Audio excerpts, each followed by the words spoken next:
All right, guys, we're gonna go over these Arizona one-on-ones. Arizona State one-on-ones. I love these. There's so much to learn. And first and foremost, I want to say that I'm not. It's just coaching points. So we all make mistakes. I have been beat. Everyone's been beat. So first and foremost, it's really just for you guys to learn, all right? Because I personally have learned more from people's mistakes than, them doing well. So if we can prevent ourselves from making the same mistakes consistently, then that's when you become a good DB. All right. So I haven't seen these, so we're gonna go. Oh, I have seen this one. So I actually made a post on Instagram. So we get a slide release, right? Slide release. They want to pull us from our spot, and most times they're gonna slide, give a vertical stick, and then they're gonna try to come underneath. All we want to do here, all right, regardless of if you're flat, so if you're moving flat or if you are kind of step replacing, shuffling at a 45, when he makes this vertical nod, one, we want to anticipate it. So the more you see these, the more you'll know what's coming. But what the DB does, instead of taking an extra lateral step, so keeping his feet from crossing, when we get that vertical nod, we cross over. When we cross over, it prevents us from countering. Countering meaning being able to go the other way. So if he gives us, a nod that gets us to move to the right, but then we need to go left immediately. If our feet are apart, if we have small steps, we can go right to left. But as soon as you cross over, it eliminates our ability to counter. And now we have to open the gate. And on a slant route, it's too late here. So keep your feet square or stay square, keep your feet apart, step replace, step replace. When you get that vertical nod, take another shuffle, another lateral step, and we'll be able to counter this efficiently. All right, here, it looks like we do a good job of staying on top. All right, so we're square. Let's see what technique he goes with. I'm not exactly sure. I can't identify the technique. Um, both feet are kind of moving. I guess this is similar to like a pure step, but we're in the slot because he's on the hash. So, but he does a good job of being outside. Whenever you're guarding the slot, all right, be outside. Expect outside breaking routes. Even in one-on-ones, if they run something inside, guys, we have so much help. You're probably gonna have two linebackers there. You're probably gonna have some type of safety help. But in most coverages, if you're guarding the slot, you don't have help from the hash to the sideline, so you got to protect yourself. So be outside leverage does a good job of sticking to his leverage, getting hands on here, and we just have to do a better job, I would say, at locking or taking that extra step. So you see how our feet stop moving and we go with an outside jam here. All right, so when we go with that outside jam and we miss, when our feet aren't moving, you see how they get close? All right, so now instead of having and taking that extra step here and further kind of closing him off, because our feet stop moving and we go with an outside jam, we have to open up. But even still, we're in a good position here, I would say. I would just say continue to try to move him to that sideline. Um, we we widen him with the release, but I think we can lean on him a little more here. Right here, I think we know what the route is. All right. So you don't have to look yet. I would say try to get a little closer, try to get your shoulder into his chest area or maybe his armpit, lean him off so that when we look, we'll be in a better position here. Um, and I would say that, um, uh, I mean, I guess you can go with the other hand. Naturally, you want to go with the other hand, but it's just one of those things where I think we should just lean a little bit more, and then try to take that extra step here, right here. Take that extra step. Keep your feet moving, so you can get two hands. It's cool, but keep that feet moving. Uh, he's able to sneak by. I think because we don't take that extra step. I'm sorry. Next thing, all right, we're playing off in the slot, so it looks like we're going with some type of catch technique. You're usually going to be I would say 6 yards, and you're going to scooch out of there, scooch, scooch, scooch, scooch, scooch. And then once the receiver reveals the stem, you want to squat. So slam your feet.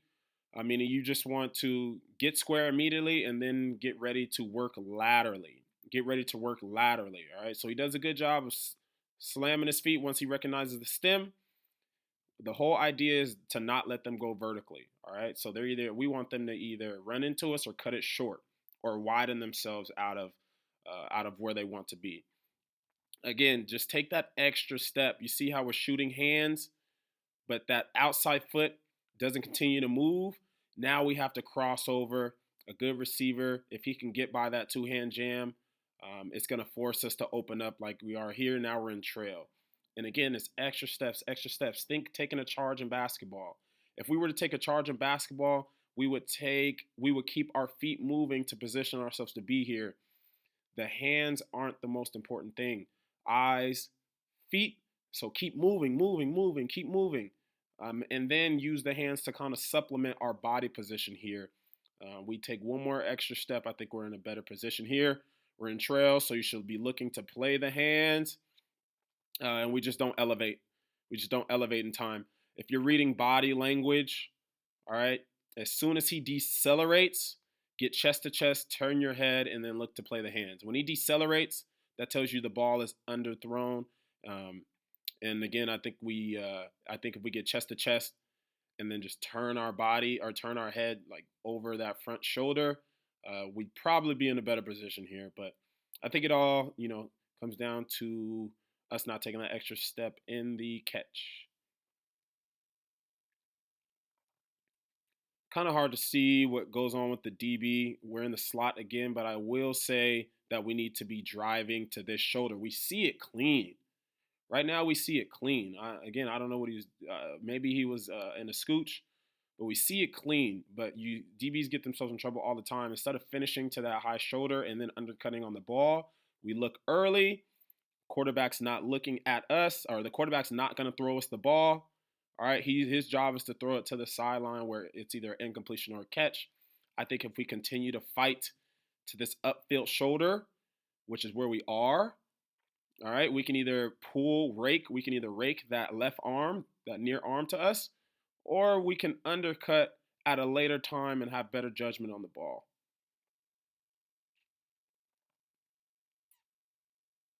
Hard to see what happens here. Hard to see what happens here at the press, so I'm not going to go over that one. All right. Right away, our base. Look at our base. Look how tight we are. And everyone's base is going to be different, but you don't want to be so tight that you can't move without popping your feet. So I think he's just way too tight. Notice how on the first move, we pop.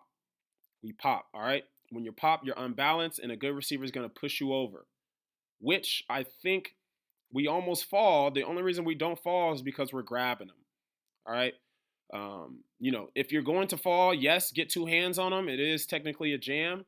But once you have your balance back, you need to go from 2 to 1. All right, so go from 2 hands, which he is here, drop this hand, and then just lock out with this left hand.